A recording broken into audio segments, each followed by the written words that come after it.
I thought that I would record a quick little tips video that I would some quick tips that you guys might not have seen it in the Smuggler's Run DLC. I found these while playing around with the game. So one big one, I thought I would make this the first one because not a lot of people know about this. I actually didn't find out about this until the second day after careful exploration. So if you actually climb up here, because I thought, what was the point of like having this giant like platform up here?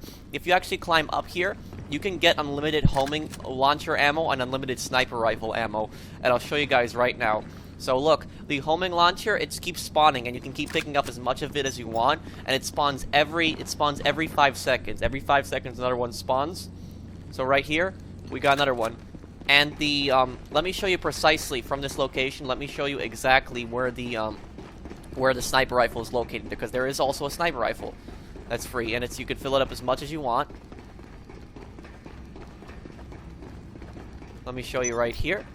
And this is a good way to save money, to increase your profits. You can put that money towards other things, as, ammo is one of the primary things that people keep wasting money on. So this one right here, this angle right here, this is where the sniper rifle is located. And this is free, and you get 12 bullets in it each time. And it just spawns every 5 seconds, it spawns, as you guys see.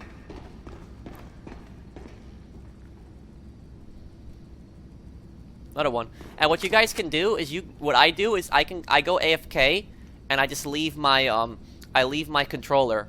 I leave my controller in like an upward position right here. I leave my controller so that my camera is constantly spinning around like this, but I'm not disconnected itself, so I don't move, but the camera is constantly spinning around, so the game thinks that I'm here. And while that happens, I just keep picking up ammo. And even if you sit here for 15 minutes before you get kicked, you can pick up a ton of ammo from this. So let me show you guys right now just how much ammo I've picked up so far. I've just had my controller on this for a few minutes. Let's see how much ammo we got outside. I'm outside right now, and look, 10 homing launchers free of charge. And look at how much sniper rifle ammo I have. The marksman rifle and the heavy sniper use the same ammo. So you guys seen how much ammo I have. The unfortunately the trick doesn't work with the explosive rounds, doesn't work with the incendiary armor piercing. I really was hoping it would work with those, because and not because of the money, but because it's such a hassle, to spawn your motorcycle mobile operations center and constantly go to it just to equip explosive rounds. But this is actually a good way right here to get a ton of thousands of rounds of ammo for the sniper rifle free, and you can always get 10 rounds of homing launcher before you leave your hangar every time. Let's move on to the next another quick tip I wanted to give you guys. I covered this one in one video, but I thought I would just put this alongside the tips because it is very helpful. A lot of people end up buying the new vehicles without looking at the trade-in price. Now you guys see on my screen I have no trade-in price because I completed 21 missions in total of the Smuggler's Run, the cargo collections, the sourcing of crates. So if you complete 21 missions, you will unlock the 25% discount, the trade-in price on all of these aircraft. And even if you keep going further, it'll say you unlocked it for other aircraft that's coming in the later weeks. So you guys will see that come up there. So as you guys see, these aircraft are a lot cheaper than the other price for people for me. So that you guys this will actually save you guys millions of dollars actually doing this. So make sure you guys, before you buy any plane, just source a ton. Like, do a bunch of missions. Doesn't matter if you collect 1 crate or 4 crates at a time. It counts as 1 mission. So you guys keep doing that, and you will get the discount on these vehicles. Okay, so tip number 3, the Savage is now stronger. The Savage can now take 2 missiles. It could only take 1 missile in the past, but now it can take 2 missiles, as I'm going to demonstrate in this demo here. I was disappointed, though, that you could not put flares on the Savage. I would have really liked it if you could put flares on this helicopter, but you can't. So if you guys have this helicopter and you found it useless, this helicopter is very powerful, has the explosive cannon on it, and unlimited no-timer cooldown on the missiles. So you might as well check it out. Let's move on to the next tip. Okay, so tip number 4, you can now call in personal air vehicles from the interaction menu. As you guys see, request personal vehicle. I'm requesting a Hydra right now. That's right, a Hydra. And if you guys see, I'm in the middle of Chumash Highway right now. So look, I just requested the Hydra, and give it a second right here. It's going to spawn, and now you don't have to go through the hassle of calling Pegasus, and also your air vehicle is going to be there all the time. With Pegasus, I only have a few select air vehicles that I use, so this is going to make Pegasus basically obsolete. And you go to the interaction menu, just call in your You can call in a Savage, Buzzard, whatever you make a personal air vehicle, it has to be the ones that's in your hangar. You can call them in, you can spawn them pretty much around anywhere now, as long as you're like near a street or something, you can spawn them. Like they have default spawning positions now. This one's spawned on the beach here.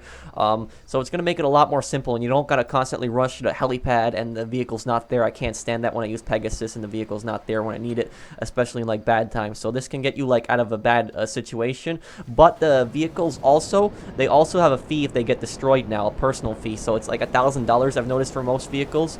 And my buddy even blew up my Savage, and I still had to pay $1,000. So even though he blew it up, it was still charging me. So there is a fee on them now. Got with the Smuggler's Run DLC, the flare gun now acts as a manual flare.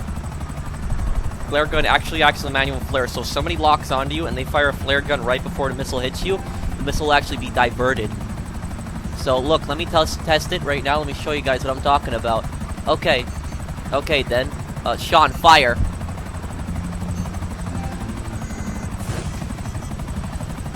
You guys saw that? The missile just got diverted. Let's try it again.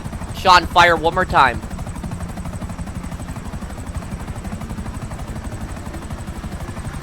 Get a little closer back.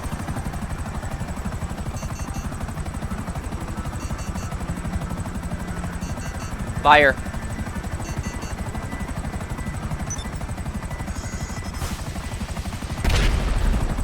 That actually stopped it. Now let's test something differently. Let's test it if it's like at this angle right here. Let's say I'm just flying, right? Right here. And like you can't see directly. Okay. Let's try at this angle, see if it does anything different. Fire. So you see guys, even at that angle, it'll get diverted. Okay, so tip number 6 is how to bomb. Now, this is the same concept as in Battlefield 1, if you guys have played that game. You guys are going to want to use carpet bomb and bomb 1 second before, 1 to 2 seconds before you hit the target. So if you see the target in a straight line, use carpet bombs, hold X on the PlayStation 4, that's what I play on, and bomb 1 to 2 seconds before you hit the target. Don't drop a single bomb because that's not going to do anything. Do the carpet bomb, go in a straight line, and hold X 1 to 2 seconds before you hit the target. Do not use the bombing camera, it doesn't really help. Just fly like this, and right before you hit the target, 1 to 2 seconds, activate it and fly in a straight line, and you should be able to hit the target. Like sometimes they get lucky. I've noticed that the bombs are not always the most accurate, but as long as you're flying in a straight line, you will be able to hit them. And also use cluster bombs and incendiary bombs. Those two bombs I've noticed are the most effective at killing people. I haven't had much luck with gas or the regular explosive. They're useless. Gas is only good if they stay in the area, and it's good for killing AI.